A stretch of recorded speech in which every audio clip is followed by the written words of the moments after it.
발빠른 경제발전소. 시민과 함께 공부하는 경제시사 프로그램 경제발전소 박연미입니다.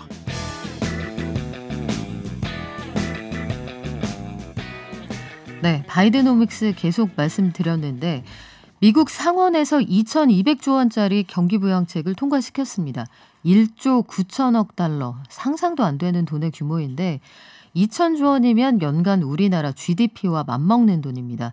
이 돈 푼다고 하고 미국 고용시장도 좀 나아진다고 하는데 정작 미국에서는 국채금리가 올라가서 증시에 악영향을 준다. 그리고 이게 한국 증시에도 악영향을 미친다. 이런 얘기가 나와요.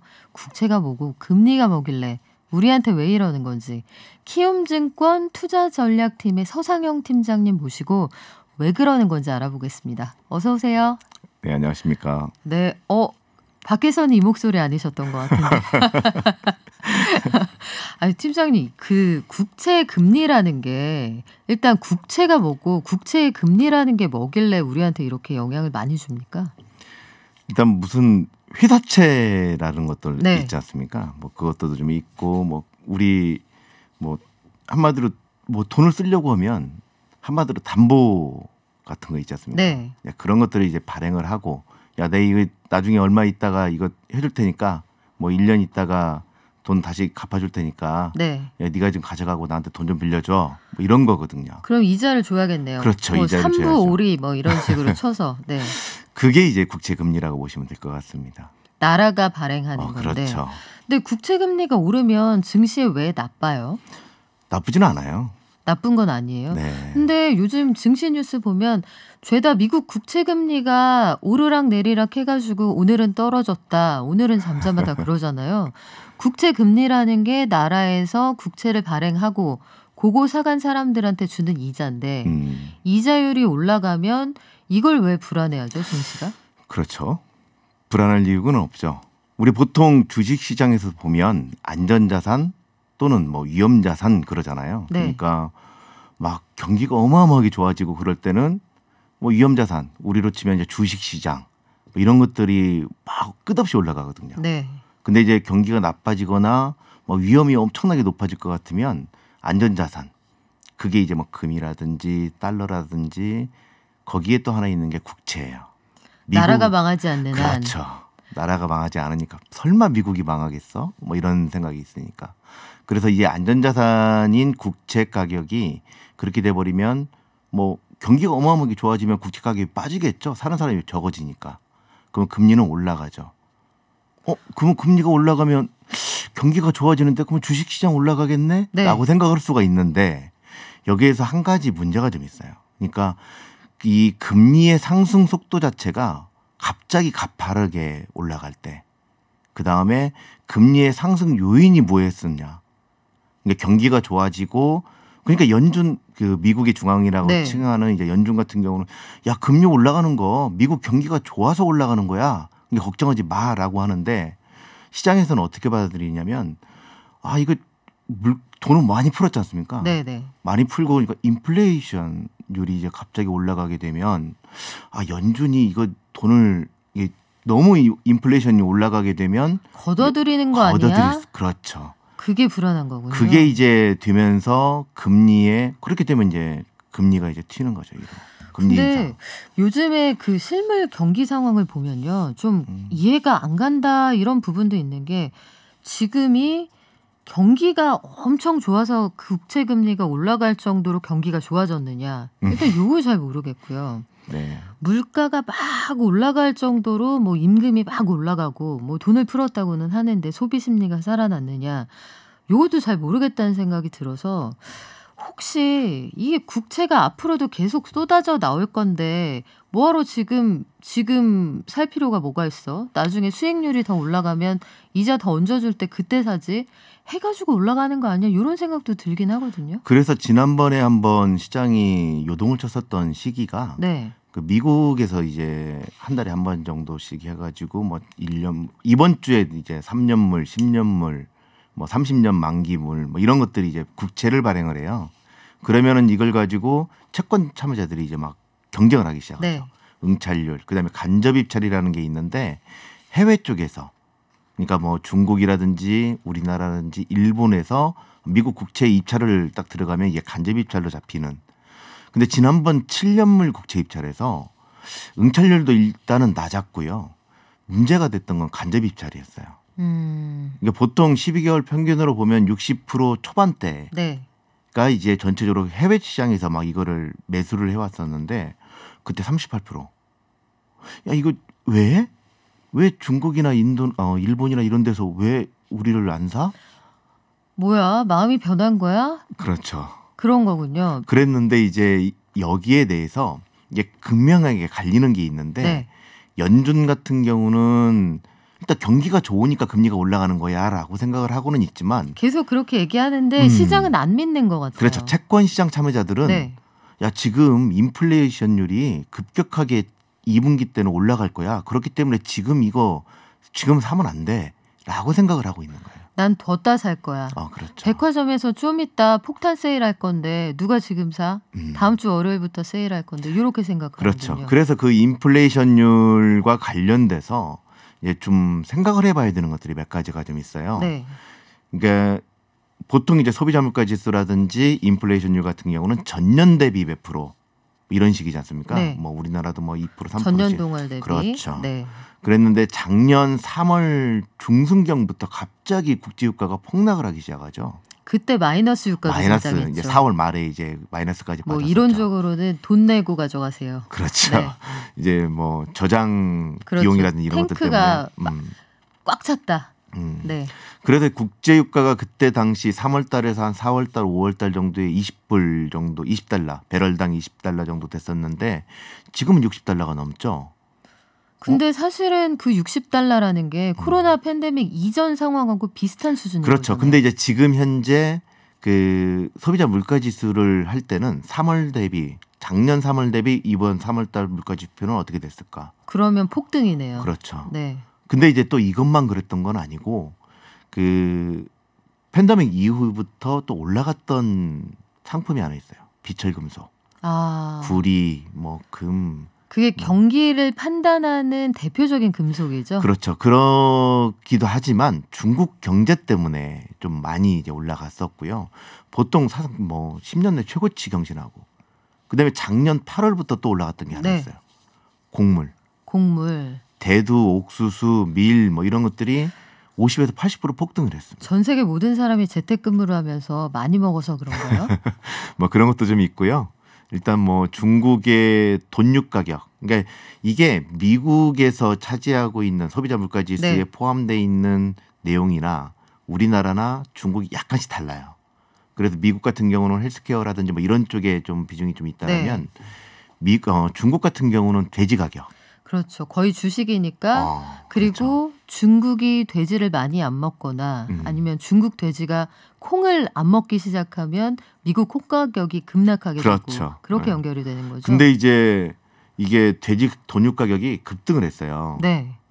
그러다 보니까 왜 그러냐면 먹는 사람들이 많고 벌크업도 하고 재택근무도 많이 하고 그렇죠. 집에서 밥해 먹는 사람 많이 늘어나고 그래서 지금 해주시는 말씀들을 보면 전체적으로 이제 지난해하고는 다르게 전 세계 경제가 움틀움틀한다 이런 느낌이 그렇죠. 들거든요. 근데 미국에서 일단 2,200조 가까이를 보너스란 이름으로 사람들에게 푼다.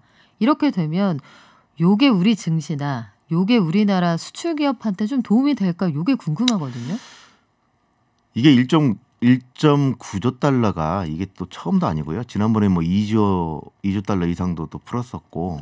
미국에게 2조 달러 정도는 뭐 그 정도야 뭐. 역시 천조국이군요. 그렇죠. 네. 뭐 이제 그런 식으로 돈을 많이 풀어왔었어요. 근데 야 그러면 2008년도하고 지금하고 뭐가 다른 거야?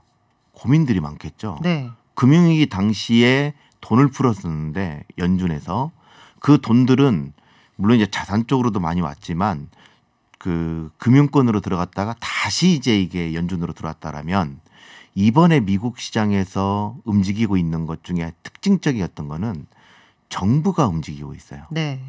정부가 돈을 막 풀기 시작하고 이 돈을 은행이나 금융권으로 간 게 아니라 일반적인 사람들한테 직접적으로 돈을 준 거죠. 그러니까 실제적으로 2,200조를 미국 국민들 통장에 꽂아준다는 얘기죠. 그렇죠. 근데 2,200조가 전체는 아니고요. 네. 일부가 좀 있고 일부. 뭐 중소기업이라든 이런 데가 뭐 좀 있고. 요렇게 저렇게 다 합쳐서. 그렇죠. 네. 네. 일단은 그러다 보니까 뭐 개인 투자가들 같은 경우는 개인들 같은 경우는 이걸 가지고 소비를 할 수가 있고요. 한국산 휴대폰이나 자동차도 요 시장을 좀 노려볼 만하겠네요. 그게 이제 작년의 특징이었어요. 작년에 다 샀으면 올해는 안 살 것 같은데. 좀 조심해야죠. 네. 왜냐하면 작년에 여행을 안 갔잖아요.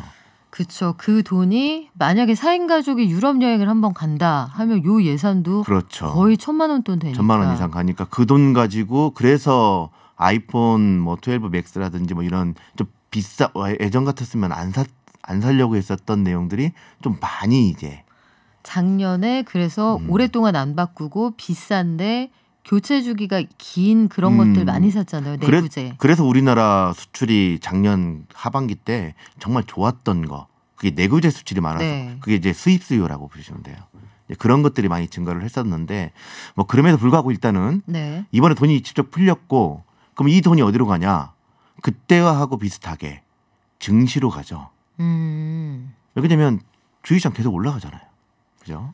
근데 좀 불안해요. 그 간밤 미국 증시도 그렇지만 이제 작년에는 약간 우상향의 느낌이 쭉 있었거든요. 그러니까 과속 방지턱이 없다는 느낌이 들었는데 자동차 전용 도로 느낌. 또 올해는 이게 과속 방지턱이 중간중간 있어서 속력이 작년만큼 안 나온다는 생각은 분명히 들어요. 그래도 괜찮을까요? 정체돼 있죠.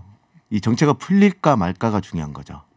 왜 그러냐면 경제가 정말 정상화가 돼서 네. 이게 경제가 정상화되고 물류가 좋아지고 소비가 폭발적으로 증가를 하게 되면 우리나라 같이 수출 의존도가 되게 높은 나라들 같은 경우는 수출이 여전히 좋아질 수가 있죠. 그 전 세계적으로 지난해 쪼그라들었던 물동량이 회복이 되면 일시적으로 증시에는 좀 어려운 것처럼 보일 수 있으나 이게 경제가 좋아져서 화랑이 되면 다시 올라갈 수 있다. 그렇죠. 근데 이제 그쵸 하반기 때는 조금은 그건 나중에. 그러니까 올해는 금리 이슈를 좀 눈여겨 보면서 경제가 살아나서 증시가 회복될 수 있는 그 준비를 하는 기간이다. 요 정도 그렇죠. 이해하면 될 것 같은데 제가 요게 좀 재밌더라고요. 최근에 중국 양회에서 보면 중국 올해 6% 이상 성장하도록 하겠다 해서 바오류 분명히 천명을 했는데 그 옥스퍼드 이코노믹스나 아니면 골드만삭스가 미국은 7% 성장할 것 같은데 맞아요. 올해 세계 경제의 성장 동력은 미국이야 이렇게 얘기를 하더라고요. 이거 되게 오랜만에 역전된 상황인데 미국을 중심으로 해서 그리고 우리가 물건 많이 갖다 파는 중국을 중심으로 해서 우리 경제 많이 살아날 것 같으세요 올해는? 일단은 살아나겠죠. 왜 그러냐면 이제 미국의 경제가 살아나기 시작한다는 뜻은 미국의 달러와의 강세가 촉발될 수가 있는 거예요. 그러면 우리나라 원래 원화가 위험자산이긴 한데 원화가 상승을 한다는 거. 네. 뭐 1,000원에서 1,100원 올라가고 1,200원 간다는 거는 이게 원화가 약세를 보이는 거잖아요. 네. 근데 이 약세 요인이 몇 가지가 좀 있어요. 그러니까 글로벌 경제가 너무 나빠. 그러면 우리나라 주식시장에서 돈이 빠져나가는 거죠. 왜냐하면 우리나라 같은 경우는 워낙에 수출이 잘 돼야 되니까. 그렇죠. 그러면 난 안전한 데로 갈래. 그렇죠. 그 한국 좀 생각해 봐야겠어. 그래서 이럴 수 이제 미국 쪽으로 많이 가는 거고 또 하나는 미국의 경제가 너무 좋은 거예요. 그러면은 이제 뭐 달러가 강세를 보일 수밖에 없잖아요. 환율이라는 거는 상대적이기 때문에 네. 그래서 이제 달러가 강세를 보이게 되면 당연히 뭐 우리나라 그렇죠. 원화 약세 보이겠죠. 근데 이제 원화가 약세를 보일 때 수혜를 받는 게 수출주들이겠죠. 1달러 팔았는데 1,000원 벌었다라면 이제 1,200원인 거죠. 그렇죠. 이게 경제가 나빠서 원화가 상승을 한다는 거는 수출 기업들한테 별로 안 좋지만 미국의 경제가 계속적으로 좋아지면서 우리 원화가 물론 이제 과거처럼 막 폭발적으로 상승한다기보다는 좀 제한적인 상승을 하겠지만 그거 가지고도 충분히 우리한테는 우리 기업 이익에는 상당히 좋아지겠죠. 그래요. 지금 청취자 문자 하나 들어왔는데 요거 답 좀 해드리고 갈게요. 민재리님, 우리 공장도 며칠 동안 달러가 상승해서 이 조금씩 괜찮은데 하락할 경우에 일거리가 들어와도 걱정, 안 들어와도 걱정 숙제입니다라고 하셨거든요. 이 달러 인덱스 앞으로 어떻게 가게 될지 살짝 전망을 해주신다면 어떨까요? 작년 하반기 때 우리나라 원화가 좀 많이 강세를 좀 보였었지 않습니까? 그때 당시 왜 원화가 강세를 보였을까? 그게 왜 그러냐면 위안화 때문에 그래요. 중국이 지금 현재 자신감을 갖고 있잖아요. 네. 중국의 경제 자체가 코로나 피해가 거의 없었어요. 그거는 중국의 사회 제도에서만 가능한 철저한 봉쇄 시스템이 그렇죠. 나온 결과겠죠. 네. 뭐 그럼에도 불구하고 네. 일단은 성장률이나 이런 것들이 좋았기 때문에 그래서 위안화가 강세를 보이면서 우리나라 원화가 강세를 보였고 상대적으로 그다음에 또 하나가 그 유럽이 전반적으로 괜찮았었거든요. 그렇기 때문에 초반에는 네, 5월 전까지 그렇죠. 괜찮았죠. 그러면서 이제 달러가 약세를 보이고 뭐 어쩌고저쩌고 움직였었는데 자 이제 상태를 잘 봐야 돼요. 네. 지금 현재 방금 전에 말씀해 주셨던 것처럼 위안화 중국보다도 미국의 경제 자체가 올 한 해만 놓고 보면 상당히 좋다. 네. 그다음에 유럽 같은 경우는 지금 여전히 봉쇄가 좀 진행되고 있는 상태이고 미국보다 지금 백신 접종 속도 자체가 좀 느리거든요. 지지부진하죠. 그렇죠.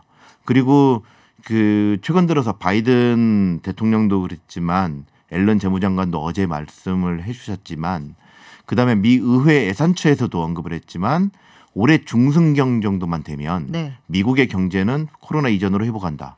여름 되면 우리 살아난다. 그리고 실질적으로 바이든 대통령은 성인들 모든 사람들의 백신은 5월 달에 완료가 될 거다. 네, 속도 굉장히 빠르더라고요. 그렇죠. 굉장히 빠르고 네. 어제 또 파우치 그 소장 같은 경우도 조만간에 백신의 공급이 급격하게 증가할 거다. 자꾸 말씀 듣다 보니까 그 옐런 재무장관이 물가 올라도 우리 돈 계속 풀 거다. 걱정 말아라 하는데 금리가 이게 계속 올라갈 것 같고 증시에 나쁜 영향 줄 것 같고 약간 불안해지는 건 기분 탓인가요? 그러니까 금리가 올라가고 그렇게 네. 먼저 말씀을 네. 말씀을 드리면 달러가 일단은 그렇게 해서 네. 강세를 보일 여지는 충분히 있습니다. 대신에 문제가 있죠. 달러는 안전자산이기 때문에 여기에서 경제가 전체적으로 좋아지게 되면 달러의 강세는 제한될 수밖에 없어요. 네. 그래서 어느 정도 좀 강세를 보이다가 제한적인 박스권 장세가 좀 펼쳐질 여지가 충분히 있다라고 보시면 될 것 같고요. 달러의 흐름은 경제가 살아나고 나면은 오히려 그렇죠. 좀 평온하게 그렇군요. 그런 생각해보면 올해 들여다봐야 될 이슈가 너무 많은데 궁금한 게 너무 많은데 이게 시간이 짧아가지고 그래서 우리나라 올해 증시 상황은 이렇게 큰 그림에서 보면 한마디로 어떻게 좀 표현하실 수 있을까요? 일단 상반기 정도까지는 여러 요인에도 불구하고 계속적으로 좀 반등을 할 수 있는 여건들은 충분히 있다. 다만 이제 하반기는 정말 조심해야 된다. 왜? 왜? 그 왜는 다음에 알려드릴게요. 네. 다음에 또 나와주세요. 네, 알겠습니다. 네, 지금까지 키움증권 투자전략팀 서상영 팀장님 모시고 미국 경제 전망, 중국 경제 전망, 한국 경제 전망까지 해봤습니다. 다음에 또 모실게요. 고맙습니다. 네, 감사합니다.